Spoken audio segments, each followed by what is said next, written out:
reprendre sur mes objectifs livresque 2023. Je vous ai parlé dans ma dernière vidéo de mon bilan 2022, que je vous invite à aller voir si ce n'est pas déjà fait. La vidéo a eu l'air de bien vous plaire, donc ça me fait super plaisir. Et aujourd'hui, je vais vous citer un peu la liste de mes résolutions littéraires, tout en sachant que ce n'est pas une liste sur laquelle je me mets la pression.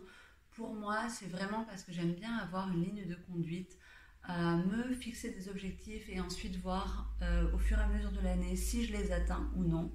Si je les atteins, j'adore les cocher ou les barrer, ça me fait toujours plaisir, mais ce n'est pas quelque chose qui me met la pression, ce n'est pas quelque chose que je tiens à faire absolument. Si j'y arrive, tant mieux.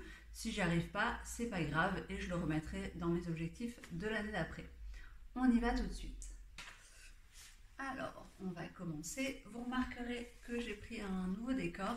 Ma bibliothèque a deux parties et d'habitude je filme toujours du même côté. Je me suis dit allez, on va changer, essayer de filmer ici, même si je sais que la luminosité est un peu moins bonne, mais je me suis dit que j'aime bien aussi cette partie de ma bibliothèque et j'avais envie de vous la montrer. Donc j'ai toujours mon petit carnet de lecture dans lequel je note absolument tout. Il me sert de planning, il me sert à lister ma palle, à lister les sagas que j'ai en cours, à mettre mes objectifs. Donc je pourrais vous faire une vidéo dessus un jour si ça vous intéresse. Et donc là j'ai ma partie résolution littéraire. Donc c'est quelque chose de très simple, il n'y en a pas énormément. Ça ne va pas être une vidéo qui va durer des plombes. Donc voilà, on va commencer tout de suite. Alors le premier objectif, les premiers objectifs sont des objectifs plutôt chiffrés, notamment au niveau du nombre de livres que j'aimerais lire. Je me suis fixé un objectif de 85 livres parce que l'année dernière et l'année d'avant, j'ai atteint quasiment les 100 livres et je me suis dit que ça me semblait raisonnable. J'ai pas envie de me fixer 100 parce que ça me semble beaucoup trop, il faudrait que j'augmente quand même pas mal mon rythme de lecture, j'ai l'impression. Et 85, ça me semble faisable si jamais je ralentis. Mais comme dit, si jamais je ne l'atteins pas, c'est pas non plus quelque chose pour lequel je serais déçue. C'est une sorte d'objectif qui est atteignable, dépassable, mais pour lequel je ne me mets pas de pression. Toujours par rapport aux livres lus, j'aimerais bien lire 15 livres en VO cette année. L'année dernière, en 2022, j'en ai lu 10 ou 11. En sachant que je voulais en lire 18, donc l'équivalent d'un et demi par mois. Je me rends compte que c'est un peu trop. J'ai toujours un peu de mal à me motiver à lire en VO puisque je sais que ça va être un peu plus difficile, que ça va me demander un peu plus de temps. Donc 18 c'est encore beaucoup trop pour moi, mais cette année j'aimerais bien quand même en lire au moins 15. Je pense que ça, ce serait faisable. Et l'un de mes objectifs également, ce serait de lire le Harry Potter 1 en allemand. J'ai une très très belle audition de ce roman. J'ai pas du tout de niveau en allemand actuellement, mais je me dis voilà, Harry Potter 1, je le connais vraiment par cœur en français, donc pourquoi pas le lire en allemand, même si je sais que ça va être compliqué, mais ça pourrait être quand même un bon entraînement, tout en gardant le livre en français à côté pour pouvoir voir une correspondance des phrases si jamais j'ai du mal à comprendre. Et je me dis que ce serait un premier pas dans mon apprentissage de la langue allemande, puisque pour l'instant, je suis un peu bloquée à un niveau basique où j'ai appris pas mal de vocabulaire, mais je ne suis pas encore capable de le parler vraiment. Donc ça, c'était pour un peu les objectifs chiffrés. Ensuite, par rapport à ma palle, j'aimerais bien la faire descendre à 70 livres. Donc pour faire un peu un rappel, je commence l'année avec 97 livres, donc on peut se dire ok, ça fait juste 27, tout à fait faisable si tu prévois de lire 85 livres. Oui, mais j'ai quand même, je sais que je vais acheter des romans, je sais que je vais en recevoir, que ce soit en cadeau, à des concours, parce que soyons honnêtes, je gagne quand même pas mal de concours, au Mass Critique de Babelio. Donc j'ai essayé de viser à peu près de cette manière en me disant, tu vas sans doute en acheter pas mal, tu vas en lire pas mal, mais ce serait bien que ta palle elle est au moins descendue de 27 romans cette année. Ça me semble faisable et j'espère vraiment m'y tenir pour réussir à avoir une palle qui pour moi me semble serait de plus en plus normale, raisonnable on va dire. J'ai de plus en plus de mal avec le fait de surconsommer, d'acheter des tas de romans en tout en ne sachant pas quand est-ce que je vais les lire, juste pour acheter. Je trouve que c'est un comportement compulsif, presque addictif, en fait c'est presque une addiction. Alors ok, c'est des livres, c'est pas de la drogue, c'est pas de la cigarette ou quoi, Mais comme toute addiction, je trouve qu'il y a toujours un moment où c'est pas normal et pas raisonnable. Et j'aimerais voilà, revenir à une consommation un peu plus saine de romans, les acheter en me disant que c'est très probable que je les lise dans les prochaines semaines, voire mois, mais pas qu'ils traînent dans ma palle pendant des années et des années. Donc on verra si j'y arrive cette année. Ensuite, je me suis fixé un objectif de poursuivre toutes mes sagas en cours. Alors je vous ferai un peu une vidéo sur mes sagas en cours, justement, sur celles que j'aimerais commencer. Ça veut dire que j'aimerais lire au moins un tome dans chaque saga que je lis actuellement, tout en sachant qu'il y en a certaines pour lesquelles je n'ai pas encore décidé est-ce que je vais les arrêter ou est-ce que je vais les continuer. Je suis encore mitigée. Donc celles-là, je ne les compte pas vraiment, mais en tout cas, toutes celles pour lesquelles je suis sûre de vouloir continuer, je voudrais lire au moins un tome. Je me suis également fixée de lire plus de classiques. L'année dernière, je suis assez contente parce que j'ai relu quelques classiques, que ce soit Wilkie Collins, Nancy Mitford, j'ai relu Rosamund Lehmann aussi, Émilie Brontë, donc ça m'a fait plaisir. Et cette année, j'aimerais à la fois relire certains de mes classiques préférés et à la fois en découvrir d'autres. Ensuite, je me suis mis aussi d'encourager de jeunes autrices françaises. Je ne suis pas énormément d'autrices sur Instagram, mais j'en suis quelques-unes et j'aimerais beaucoup acheter leurs romans pour certaines qui vont se faire publier. Je me dis que c'est toujours important d'encourager la vente, enfin l'achat, la vente du premier roman d'une jeune autrice pour justement qu'elle sente qu'elle a fait le bon choix et pour que les maisons d'édition aussi se rendent compte que parier sur de jeunes auteurs ou autrices soit un bon choix. Voilà, donc j'aimerais beaucoup faire ça. Là par exemple, j'ai précommandé en tout cas Absolu de Margot de Seine qui va bientôt paraître chez Brajlon et j'ai repéré quelques autres autrices qui vont publier en 2023 et même si je ne suis pas sûre que ce soit tout à fait mon genre de lecture, j'aimerais beaucoup essayer. Ensuite, j'ai mis de faire un tri dans ma bibliothèque puisque j'ai énormément de romans et il y en a quand même beaucoup qui dans l'ensemble m'ont laissé une impression bof, voire mitigée ou bien sans plus. Donc j'aimerais déjà me débarrasser de tous ces romans que j'ai pas spécialement adorés. Je ne sais pas si on les voit, mais là il y en a quelques-uns derrière moi. Donc déjà ceux-là, je voudrais les revendre. Et ensuite, je voudrais vraiment prendre le temps de passer en revue chaque titre et me demander s'il vaut vraiment la peine d'être gardé dans ma bibliothèque. Ensuite, alors là, des objectifs que je trouve pour moi un peu plus ambitieux. J'aimerais bien faire partie d'un jury littéraire cette année. L'année dernière, j'ai eu la chance de faire partie du jury du prix des lecteurs du livre de poche en catégorie imaginaire et c'était une super expérience que j'aimerais beaucoup renouveler. Alors, j'ai pas eu la chance d'être choisie cette année à nouveau. J'avais postulé pour la catégorie littérature. J'y croyais un peu quand même puisque je sais que chaque année ils reprennent certains jurés, mais ça n'a pas été le cas pour moi. C'est pas grave. Mais j'aimerais bien avoir une chance de nouveau cette année. Donc je sais qu'il y aura d'autres possibilités. Il y a le jury Folio, il y a le jury L qui arrive vers le mois de mai-juin. Il y a de nouveau le livre de poche vers le mois d'octobre. Il y a de nouveau aussi le jury Pocket vers le mois d'octobre. Enfin, il y en a vraiment pas mal. Et donc j'aimerais bien être prise dans l'un de ces jurys. Et ensuite, j'ai mis aussi d'avoir un partenariat avec une maison d'édition. Alors, pour moi, le fait d'avoir un partenariat, je trouve ça incroyable, se dire qu'il y a une maison d'édition qui vous fait confiance pour vous envoyer leur parution, pour que vous en parliez. Je trouve ça incroyable de pouvoir connaître un peu les coulisses d'une maison d'édition, la façon dont ils décident de choisir une couverture, choisir le titre, quel livre ils vont publier. J'aimerais vraiment beaucoup passer de l'autre côté de la barrière en quelque sorte et voir cet autre aspect. Ayant un métier complètement scientifique, je suis vraiment très intéressée par tous les métiers autour de la littérature, mais aussi de manière générale tous les métiers artistiques. Et je considère qu'une maison d'édition, ça fait partie des métiers artistiques, ou en tout cas voilà, des métiers littéraires, donc très différents de ce que je fais moi, et c'est quelque chose que j'aimerais beaucoup.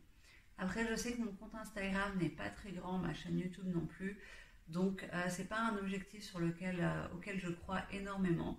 mais qui ne tentent rien à rien. Donc je vais de nouveau postuler pour des partenariats dans des maisons d'édition qui me plaisent.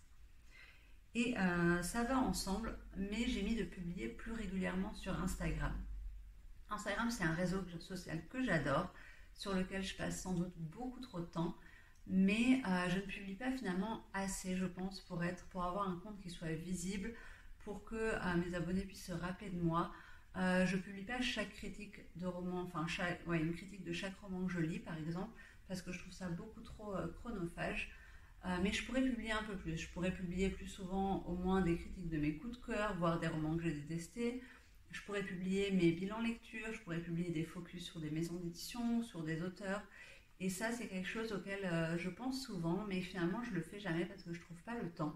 Sauf que bon, voilà, on n'a rien sans rien. Et si je veux avoir un compte un peu plus important pour avoir une chance d'avoir un jour un partenariat avec une maison d'édition, il faut faire le travail derrière. Donc j'aimerais bien publier un peu plus pour avoir un peu plus d'interaction sur Instagram. Et enfin, j'ai aussi mis un objectif au niveau de YouTube, puisque quand j'ai commencé YouTube il y a à peu près quasiment 5 mois, j'avais aucune idée de si ça pouvait marcher ou pas. Je savais que comme j'avais un compte Instagram assez petit, la probabilité de gagner des abonnés allait être difficile. Et je m'étais fixée d'avoir, au bout du 1er janvier, au moins 25 personnes abonnées à ma chaîne. Donc, vraiment pas un objectif énorme. Maintenant, je m'en rends compte, j'avais visé assez bas, mais ça me semblait déjà fou. Je me disais, si 25 personnes s'abonnent, je serais déjà hyper contente. Et je m'étais également dit, j'aimerais bien avoir une vidéo qui fait au moins une fois 100 vues et avoir des vidéos qui font minimum 30 vues. Donc, ça peut sembler un peu froid de se mettre des objectifs comme ça, mais je pense que pour toute chose qu'on fait, forcément, on en espère quelque chose derrière. Je parle devant ma caméra, j'espère ne pas parler dans le vide, forcément, j'ai envie de pouvoir interagir avec les gens à travers ce média. Et forcément, si au bout de 4 mois, je m'étais rendu compte que j'avais 3 abonnés, 3 vues par vidéo, j'aurais arrêté puisque ça ne sert à rien. Là, je suis actuellement au moment où je fais cette vidéo à 70 abonnés et donc c'est bien au-dessus de ce que je pouvais espérer et j'en suis hyper contente. Pareil au niveau des vues, j'ai pas des centaines et des milliers de vues, mais j'ai des chiffres qui pour moi me satisfont. Ça reste au-delà de ce que j'avais espéré, donc je suis toujours ravie en fait, j'ai vraiment encore cette insouciance ou cet émerveillement à chaque fois que j'ai une vidéo qui fait un peu plus de vues que ce à quoi je m'attendais, à chaque fois qu'une personne s'abonne, à chaque fois que j'ai un commentaire, je suis trop contente. Et forcément, du coup, j'ai revu ces objectifs à la hausse en me disant que j'aimerais bien atteindre les 100 abonnés d'ici le mois de juin, donc au bout de 6 mois de 2023. Ça me semble pas aberrant et je serais hyper contente si j'y arrive. De nouveau, voilà, si j'y arrive pas, c'est pas grave, je continuerai tant que cette aventure me plaît. Et voilà, j'aimerais avoir un peu plus d'interaction sur mes vidéos, peut-être un peu plus de discussion avec les personnes, mais ça, je pense que ça viendra petit à petit. Voilà, donc comme dit de nouveau, ça peut paraître un peu froid, voire calculateur, de se mettre des objectifs. Je tiens à être claire que c'est pas, je me mets pas des objectifs dans le but d'avoir des partenariats, c'est pas une fin en soi, je ne cours pas après les livres gratuits, je peux tout à fait m'acheter des romans moi-même, et c'est d'ailleurs ce que j'ai toujours fait, mais j'aimerais bien être un peu plus impliquée en fait dans le milieu du livre d'une façon différente, pas juste en tant que lectrice, mais avoir une action un peu plus prépondérante à mon niveau dans le milieu du livre. Voilà, c'était ça, c'était tout pour mes résolutions littéraires un peu générales. Et puis après, donc, comme dit, je me suis mis des objectifs pour les sagas, mais ça, je vous en parlerai dans une autre vidéo. Et je me suis également fixé un certain nombre de livres que j'aimerais relire. Alors à chaque fois, je fais ça chaque année, en général, j'en relis 3 sur une liste de 10. Donc c'est pas vraiment un succès. Mais là, j'en ai remis plusieurs et j'espère bien réussir. Notamment, j'aimerais relire Le Ventre de Paris de Zola, c'est le tome 3 de la saga des Rougon-Macquart, que j'aimerais lire en entier du début à la fin. Donc j'en avais déjà lu un certain nombre, et notamment j'avais déjà lu les 3 premiers. Et là, j'ai relu Le premier en 2021, le deuxième en 2022, donc j'aimerais bien ne pas en lire un par an, sinon ça va me prendre vraiment très longtemps avant de tous les finir. Donc voilà, mon objectif c'est de lire peut-être 3-4 Zola cette année. Je serais assez contente si j'y arrive. Je me suis fixé également de faire une relecture de La Passe Miroir. Ça a déjà commencé puisque j'ai relu le tome 1. Je vais relire le tome 2 le mois prochain, le tome 3 en mars, le tome 4 en avril, grâce à une relecture qui est organisée par The Pumpkin Library. Et ensuite, je me suis fixé que j'aimerais aussi relire Jane Eyre, Orgueil et préjugés, L'Attrape-Cœur, qui est un roman que j'ai pas lu depuis hyper longtemps, qui m'avait fait une très forte impression quand j'étais adolescente, et j'aimerais savoir si le livre me ferait le même effet cette année. Et j'aimerais beaucoup relire Madame Bovary, puisque là, c'est un roman qui m'a fait une très forte impression plutôt négative. Quand j'étais adolescente, je l'ai lu pour mon propre plaisir, donc quand j'avais 12-13 ans, parce que j'étais à fond sur les classiques et je voulais en lire le plus possible. Et j'ai vraiment pas adhéré au roman, mais j'aimerais voir si justement avec un œil d'adulte, de femme adulte, est-ce que je vais voir le roman différemment, est-ce que je vais juger Emma Bovary différemment aussi. Donc j'ai une magnifique édition qui l'a, voilà, préfacée en plus par Elena Ferrante, que j'adore. Donc mon objectif c'est vraiment de réussir à le relire cette année. Et ensuite, sur Instagram, j'ai fait ce petit jeu 12 books recommended by 12 friends, donc 12 personnes qui nous recommandent chacun un livre qu'on doit lire tout au long de l'année, en général un par mois, mais en tout cas le but c'est d'avoir lu les 12 d'ici la fin de l'année. Et donc j'avais mis une petite boîte à questions et j'ai eu 11 réponses de personnes qui ont choisi parmi ma palle. Et donc j'espère bien sûr lire ces 11 romans. Je ne vais pas passer énormément de temps sur chaque, donc je vais juste vous les lister. Il y avait Pachinko, donc celui-là j'ai prévu de le lire très bientôt. Les détectives du Yorkshire, le tome 1. Ça aussi prévu de lire avec Sibylle du conte Sib Sunset Avenue début février, donc ça va être dans 2 semaines, même pas. L'Ange de Munich, qui a gagné le prix des lecteurs du livre de poche en catégorie thriller l'année dernière.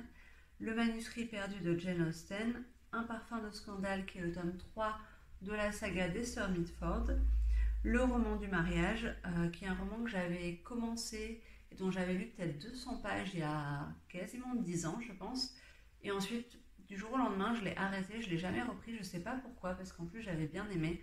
Donc l'objectif, ce serait vraiment de le reprendre et de le finir cette fois. Ensuite, Rien ne s'oppose à la nuit, Nevermore, tome 1, que j'ai dans ces magnifiques éditions. Je ne sais pas si on le voit sur la vidéo, mais elles sont vraiment trop belles. L'année de grâce, Le vol des libellules et La 8e vie. Donc voilà, c'est une liste qui me plaît bien parce que c'est assez varié. On a du cozy mystery, du thriller, du roman contemporain, de la fantasy. Donc c'est un choix assez varié et j'espère vraiment que je vais y arriver. Voilà pour la vidéo d'aujourd'hui, donc c'est terminé, ça n'a pas été très long en comparaison avec ma vidéo bilan lecture. N'hésitez pas à me dire si vous avez des objectifs en commun ou ce que vous pensez de ces objectifs. Et en attendant la prochaine vidéo, je vous souhaite de bonnes lectures. Salut!